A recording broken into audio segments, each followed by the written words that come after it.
Господин Зибери, од човек кој што претходно имавте сосема друго мислење околу идејата на Дуи за премиер албанец, влеговте во трката на интегративците. Што се промени за така краток период кај вас и ја прифативте ваквата идеја да влезете во играта за премиер албанец, односно за иден премиер, можен иден премиер на државата?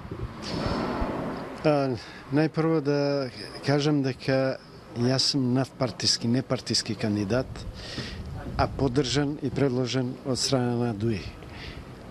Промената на мојот став се однесува на фактот што господинот Амети располага со порелевантни информации и за состојбите во земјата и за идните можни решенија за побрз излез на земјата од ваквата состојба во која се наоѓа помеѓу две антагонистички позиции на ВМРО, ДПМН и СДСМ и во пресрет на решавање на едно крупно прашање како што е косовското.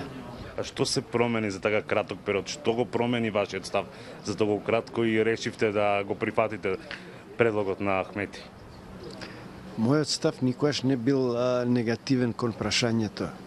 А мојот став бил дека тешко е изводлив, но е сосема легитимно Дуи да има свој претендент за премиерската функција од причина што секој што учествува во изборна трка своја највисока цел ја има премиерската функција. Дуи е доминантен 20 години во албанската политичка сцена во Северна Македонија и клучен фактор за секоја коалиција која може да се формира било од десна или од лева страна. И од тука амбицијата на Дуи и господинот Ахмети е сосема уставно засновена и политички легитимна. Колку е реална сепак ова стваливо со оглед на тоа дека претпоставувам и вие добро знаете, ги следите со години овие работи, бевте дел и од еден поранешен состав на парламентот. Колку е реално ова стваливо, бидејќи за составување на нова влада се потребни 61 пратени? Ке може ли Дуи да обезбеди толку гласови за да вие билете премиер? За среќа во Северна Македонија ниедна партија не го има тој комодитет да има 61 пратеник, што значи ги упатува на соработка. И тука е шансата ние да нудиме поквалитетни решенија и да се претвориме во еден мост кој ќе го надмине овој хендек помеѓу двете антагонистички страни. Ние сакаме да бидеме опција која ќе зближува, а не која ќе разделува. Имаше, да речеме, ни ставови од албанската опозиција, па и од македонските партии, и од Заев, и од Мицковски, дека ова е само политички блеф, политичка игра, дека Дуи не треба да настапува со ваков национализам и така натаму. Што мислите вие? Апсолутно не е национализам да кандидираш можен премиер во земјата. Тоа е уставно загарантирано право. Секој полнолетен граѓанин има право да бира и да биде биран. А што се однесува до ставовите на албанската опозиција, дозволете ми да кажам, Дуи никогаш не била во искушение да обезбеди пратеник 2 или 3 повеќе од останатите. Тоа е докажано 20 години.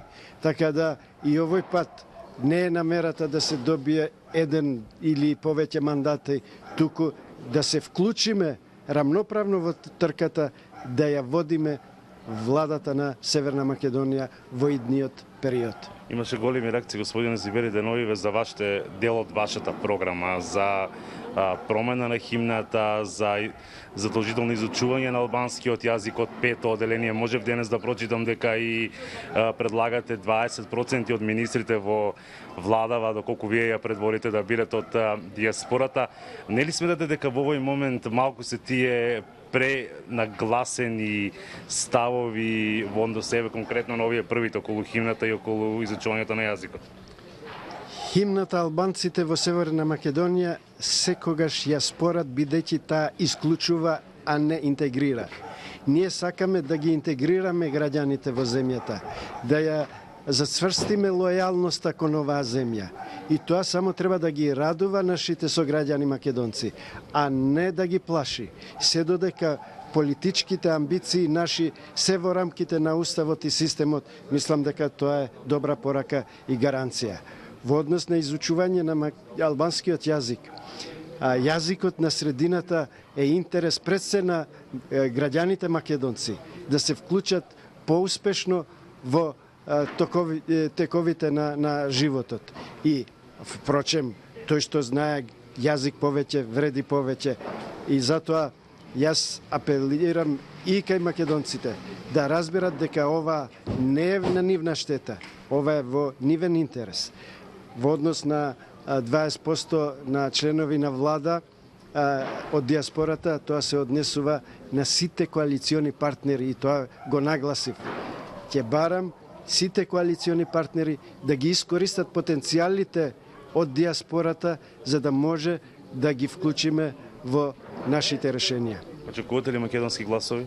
Апсолутно, апсолутно. Човек кој бара простор подобар за сите, рамноправност е само можност секој да биде слободно изразен и да поддржува таква идеја. Посетивте ли чисто македонски средини? Да, вчера имав прилика да посетам. Аз се надевам дека и понатака. Благодарам за разговор.